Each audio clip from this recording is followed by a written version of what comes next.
Hello, everyone, and good morning. I'm Tayo, and I'm the marketing manager for Newbie Education.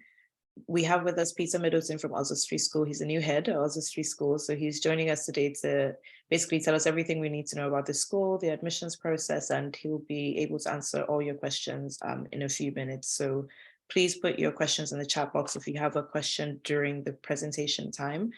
If not, you can raise your hand and ask your question once the presentation is done. So over to you, Peter. Great. Well, hello, everyone. I'm hopefully going to share my screen. Is that coming through for you? Perfect.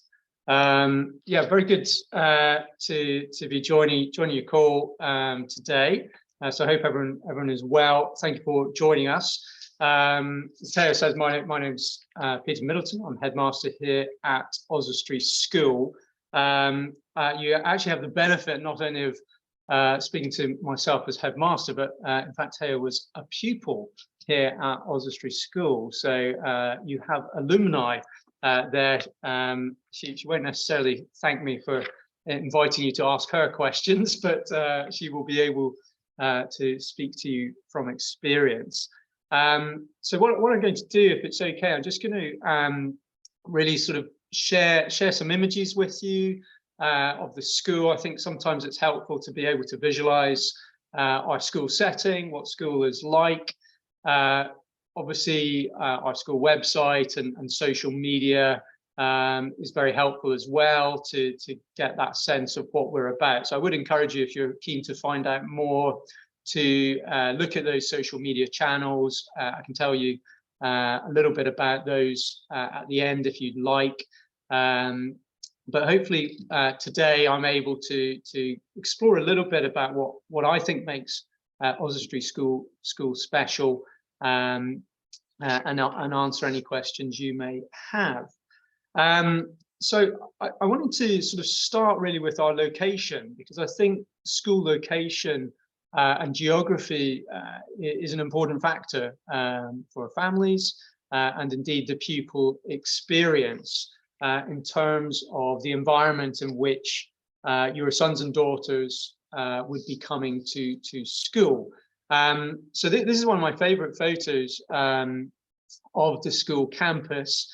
That overview, in fact, I can even see my own house under the W&E of Oswestry. That's where I live on campus.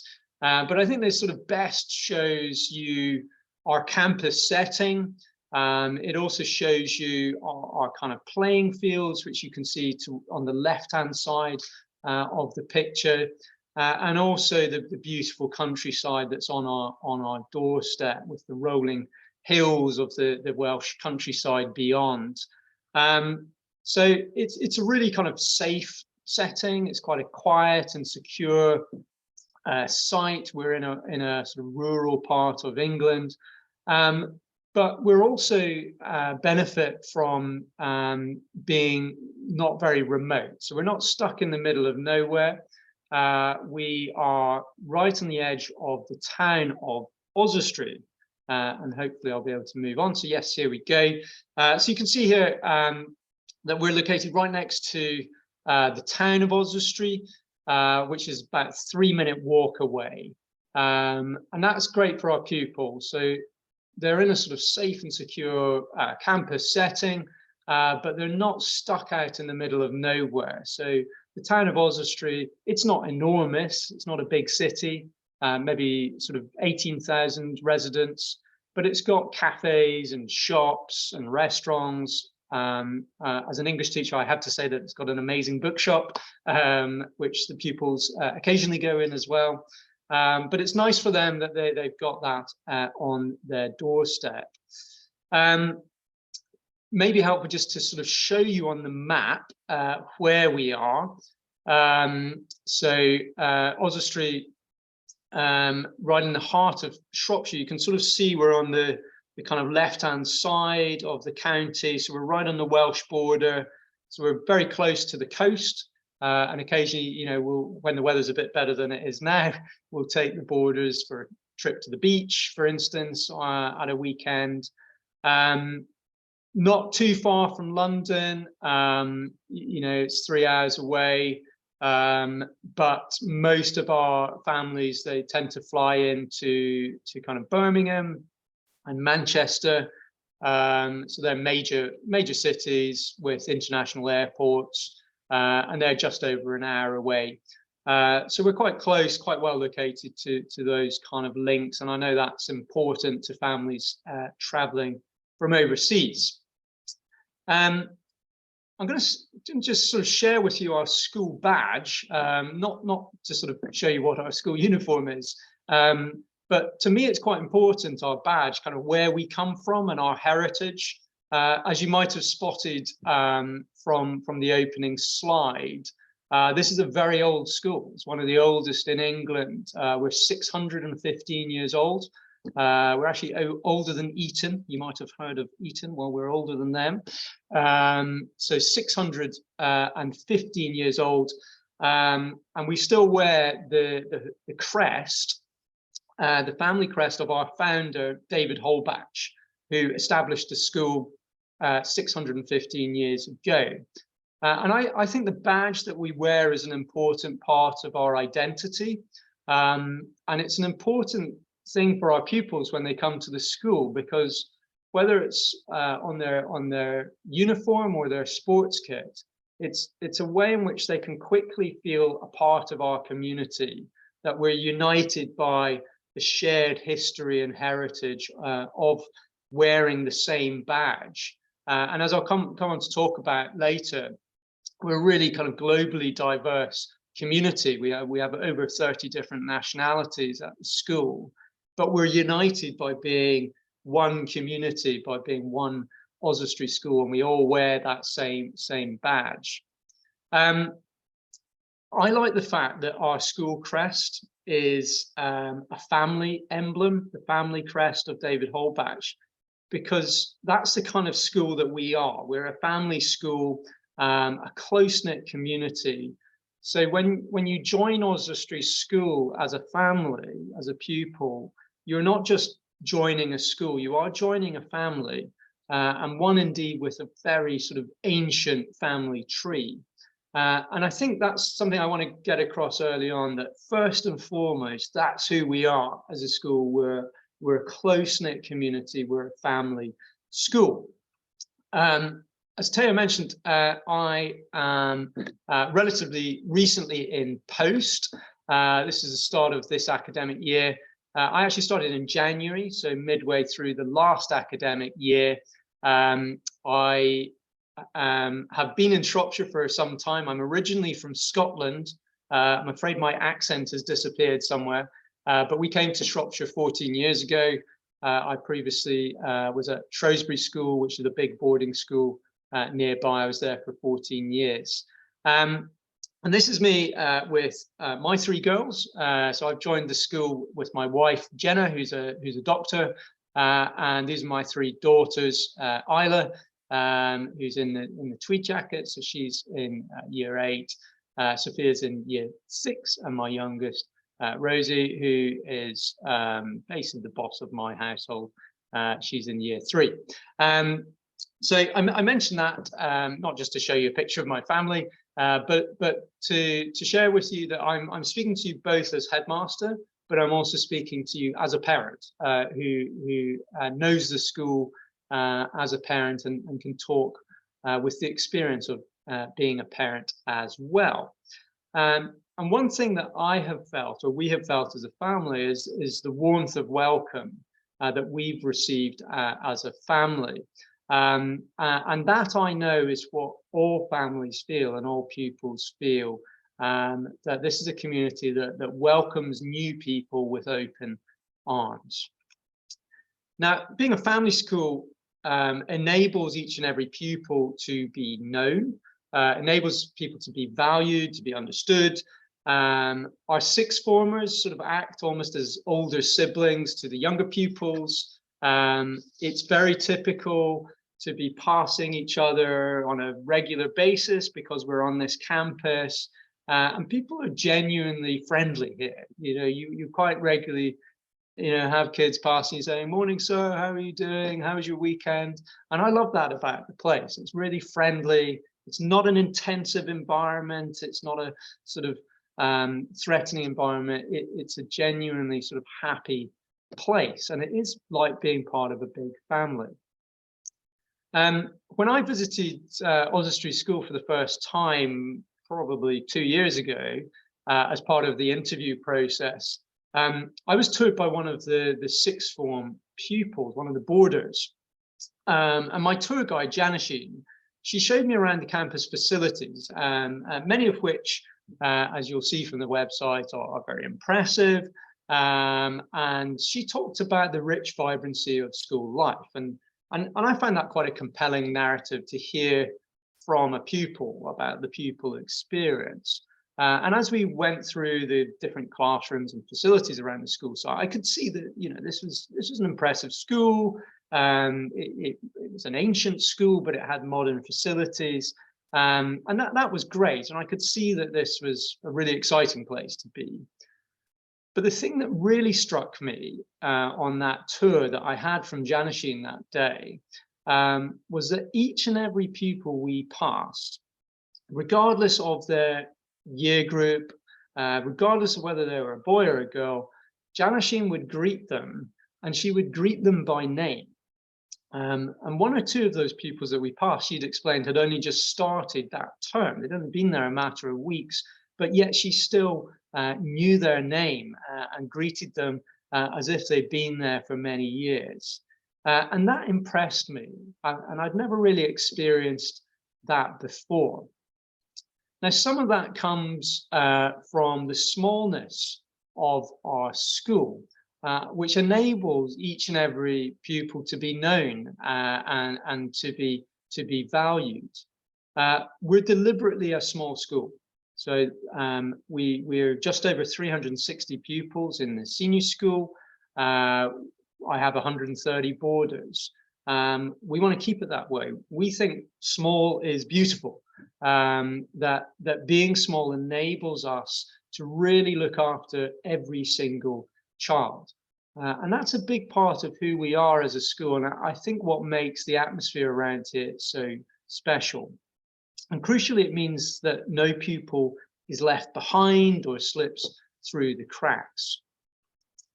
We also believe in the importance of being an inclusive community.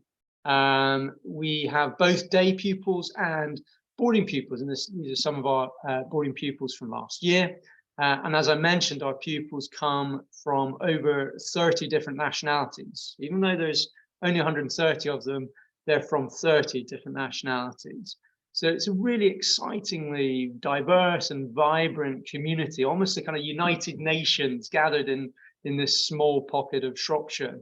And I think that's a great experience for our pupils, not just the boarders, but the day pupils as well, that they're in lessons, they're playing sport, they're in plays, in orchestras, with an exciting range, a global community of people from all around the world, from Spain, Germany, Montenegro, Mexico, Thailand, Korea, Canada, and of course, Nigeria. So really excitingly diverse community, and we deliberately ensure that we don't have big numbers from one or two different nationalities. We want to be that really inclusive, diverse place. We also obviously believe in the potential of each and every pupil. And we know that children develop at different stages, and that for some, it takes longer to reach their potential. But we firmly believe in the importance of that individualized attention. We also believe that academic success is measured by more than just grades alone, that the skills, attitudes, and attributes that you develop inside the classroom and outside the classroom are the things that are going to best prepare our young men and women for the world beyond to be successful. Academic grades, of course, do matter. These are some of our upper six leavers from last year. And in fact, Janashine, my tour guide, you can see her there on the left, and she's now at the University of British Columbia in Canada, having gained 4 A stars at A level last summer, and she's off to study marine biology. Very impressive young woman. Bottom right, the two gentlemen down there, that's Jason and Tommy. They also got 4 A stars at A level. Jason's off to study medicine in Scotland. I was delighted about that. And Tommy on the right, who's a local lad here from Shropshire, he also got 4 A stars, and he's off to study chemical engineering at Oxford University. And finally, top right there is Mira and Bushka. Mira is one of our Ukrainian pupils, who obviously went through a pretty tough time, as with our other Ukrainian pupils last year. Remarkable woman, going through all of that, and yet ended up with 4 A stars at A level, which is a tremendous success story. And she's off to study maths at UCL in London. Bushka, to her right, from Turkey, off to study at Manchester Met. So we're kind of invested in academic learning. And I show you this room, not because it's one of our top academic facilities, but because it will be very shortly in January. This is the long room at the school, but it's going to undertake a major transformation by January, because we're investing in a new library facility and a study space for our pupils, putting academic learning and independent study right at the heart of the school. So this is what it looks like currently, but this is what it's going to look like in just a couple of months' time in January. This exciting space to read, to study, a place to learn.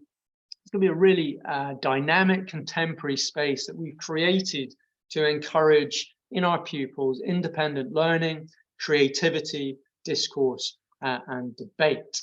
And you can see we're blending a very contemporary design with nods to our ancient heritage. And the new library is both architecturally at the heart of the school. It's it's in fact in the same building that I'm in right now, but it's likewise going to be at the very heart of an Oswestry School education, as we seek to prepare our pupils, not just for school, but for life. And it's going to be a wonderful new facility and resource for our pupils to enjoy and benefit from for the years to come. Academics, however, are only part of the story. And to us, education means more than just the lessons that you learn in class time. We believe that everything you do here is part of learning, whether that's chemistry or canoeing, mathematics or mountaineering. And our education, our adventure education, is so important that in the younger years, it's actually part of our curriculum.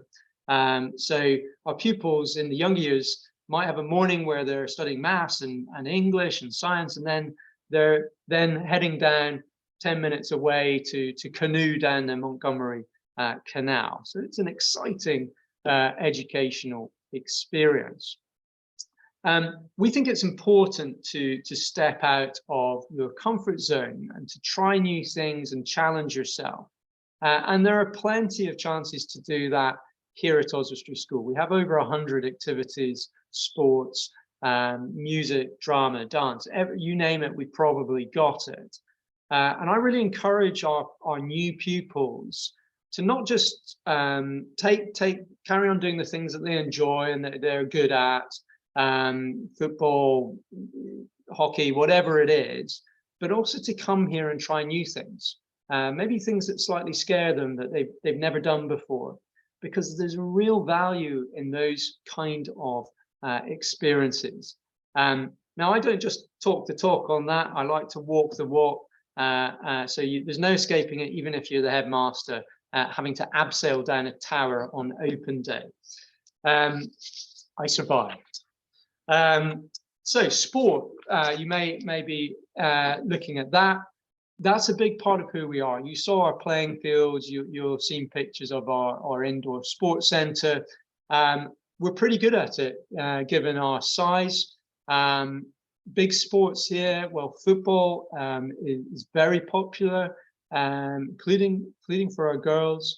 Hockey, swimming, netball, badminton, basketball, much more beside. We believe in the value of the lessons learned on the sports fields, and our pupils love playing sport. We think it's just important to learn to lose as it is to win. I mean, winning is nice, right? But it's also important to experience losing, to experience those disappointments as you hone your skills. Sport's also a great way to develop friendship and camaraderie and feeling of belonging. You can see there in the picture of Josh there, there with the school badge. You know, you're wearing that school badge with pride. There's that camaraderie that comes from playing in a team with someone else.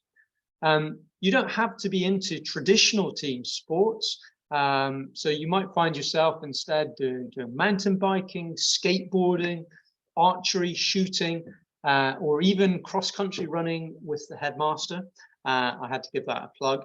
But if you have any keen runners amongst your sons and daughters, they'd be well catered for here.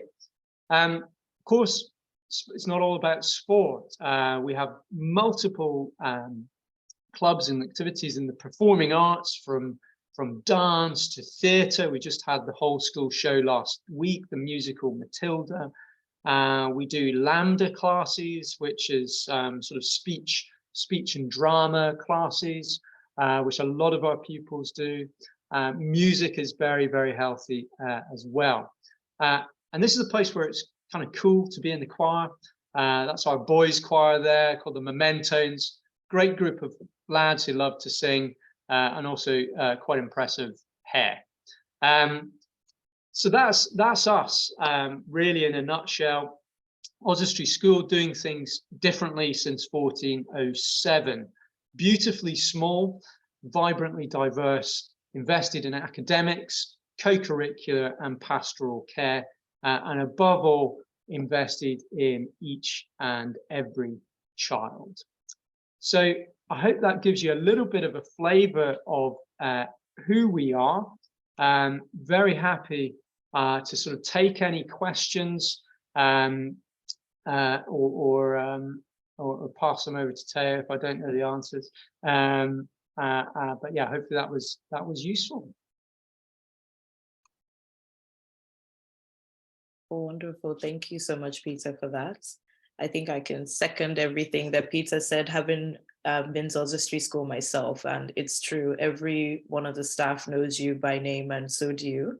So it's a very tight, close-knit community, and I can talk about Oswestry for days because I had such an amazing time there.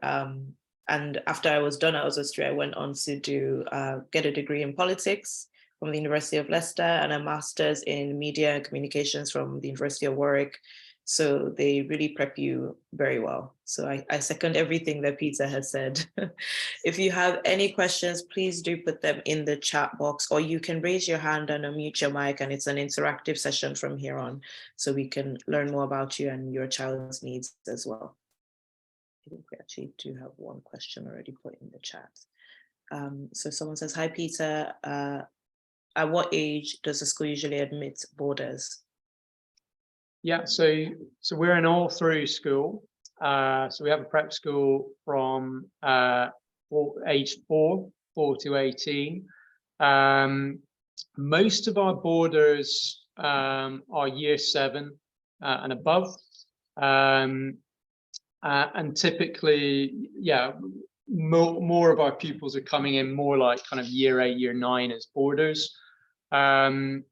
We have, so currently I've got one year 7 boarder. Last year we actually had a couple of year 6, but they had older siblings at the school.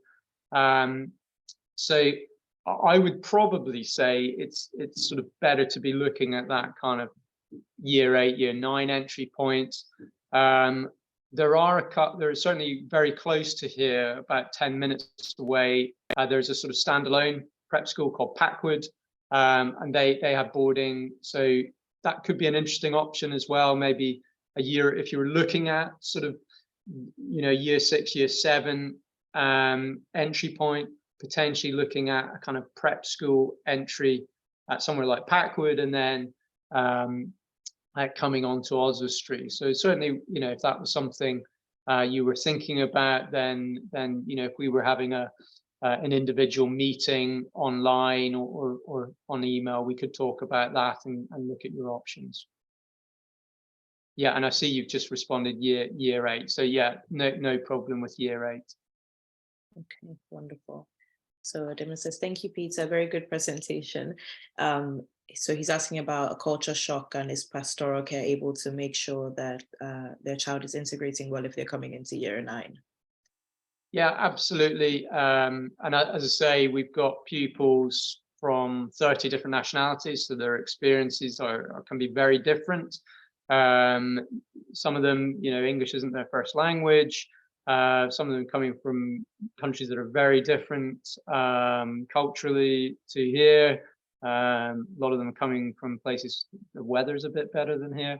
I mean, I joke about that, but that is a change, and they're not necessarily used to, things. I mean, what are we, middle of November? So it's kind of dark by 5 o'clock, and that can be a bit of a shift getting used to it. We have a dedicated team. So obviously in our boarding houses, we have a house mistress or a housemaster, an assistant and matron. But beyond that, we also have my assistant head pastoral is head of boarding, and we have a kind of integration team that look after boarders to make sure that they're settling in to that. For pupils that need it, we also have an EAL department. English is an additional language. It's not normally something that Nigerian families necessarily need. But I think I would say we're kind of specialists in it in terms of integration. We've been a boarding school for a long time. We've had lots of experience with people from all different nationalities. We've got Nigerian pupils in the school, and I think that helps as well when people are arriving and there's people from their own nationalities here, and they can just help them a little bit. They understand what it's like, and almost sort of put that metaphorical arm around the shoulder. But I think it's something we do pretty well. Occasionally you will get pupils that are homesick or they struggle to settle in.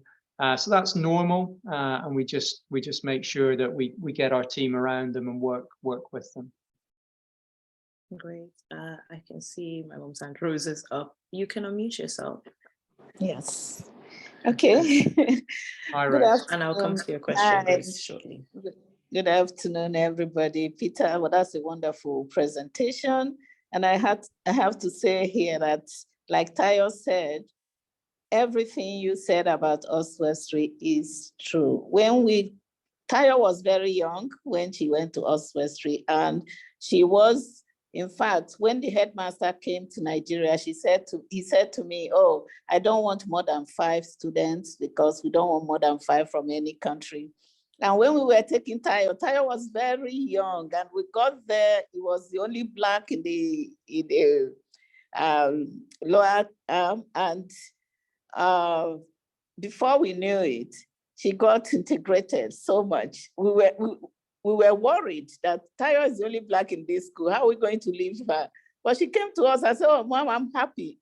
Oswestry remains the best experience that she had, even though she has finished her master's in the UK. Oswestry is still the best experience. And all the students we sent to Oswestry, the Honorable Neil, the siblings went there. There are 4 of them. The mother continued to take them to Oswestry because he believed that it's like a family need. So I always, recommend Oswestry to people because I have a personal experience of my daughter in Oswestry. school. You're obviously someone that makes excellent decisions, Rose. Only the best for your family. Only the best decisions. Yeah, but it's interesting, Rose, you mentioned about siblings, because yeah, that's our experience, that often, you know, people will want that experience for all their children. So you've got that kind of connection with families across many years. And in Yes. fact, funnily enough, I've got a girl from Korea here this year, and her mother came here as a boarder.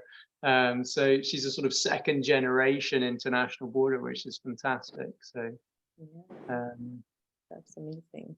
So we have a question from Grace, who says, what's the process for admissions like, and when can one start the process?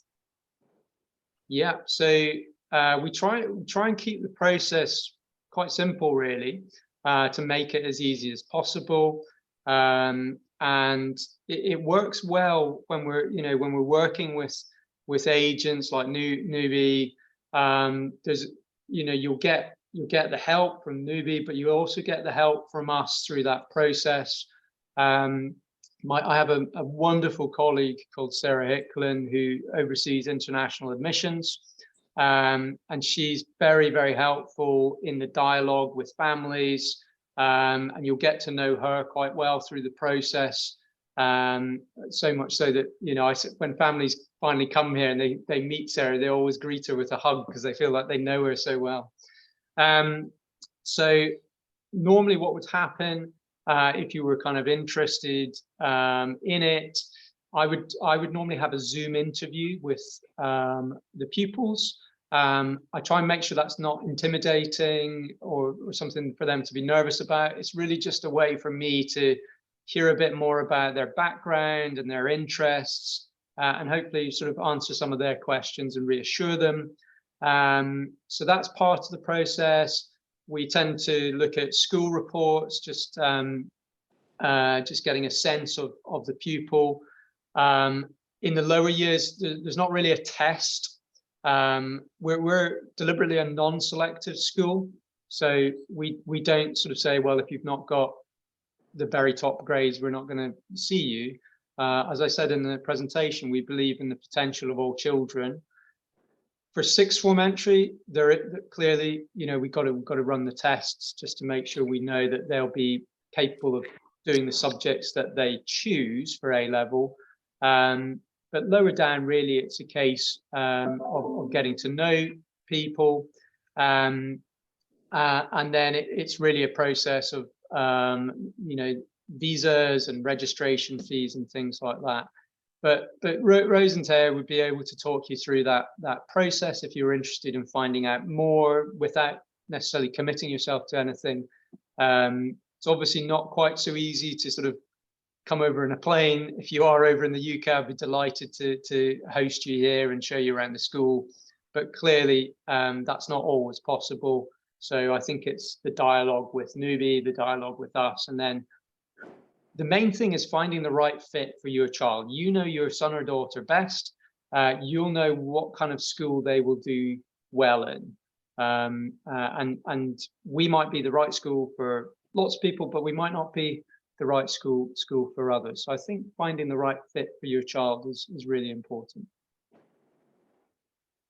Yes, thank you. Thank you, Peter.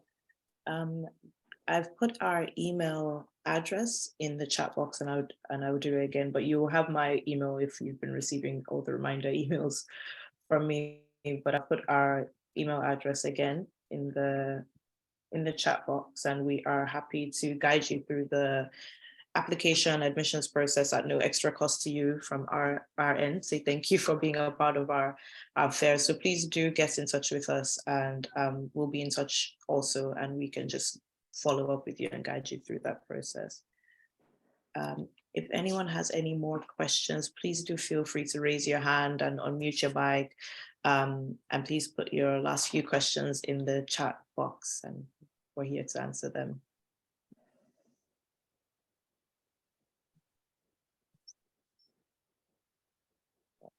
Well, this So is a relief. I was nervous I was going to get lots of difficult questions. So. Nothing to be nervous about. Nothing to be nervous about. Okay. So just to, I mentioned at the beginning, although it's harder to kind of come over and visit the school site, you know, go on our website.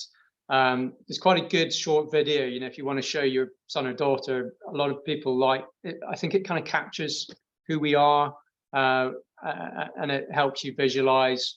We're on Twitter, if you look at Oswestry School. Instagram, we have a main school one, but there's actually a boarding at Oswestry School, which is really good because it would just give you an insight into kind of what happens at the weekends and stuff, and you'll see our boarders and the stuff that goes on. Facebook as well. So I think social media is a good way to sort of feel or get a feel for a place. And if you were to then send your son and daughter, it's a great way to stay connected and feel a part of the school, even though you're geographically quite far away. Yes, and I'll be sharing with you a great video that we have of some Nigerian students doing a tour of the school in Igbo. So that was nice. Yeah. So we'll be able to share all that information with you as well. Great. Do we have any last minute questions before we come to the end of our session? Please feel free to ask any questions that you would like.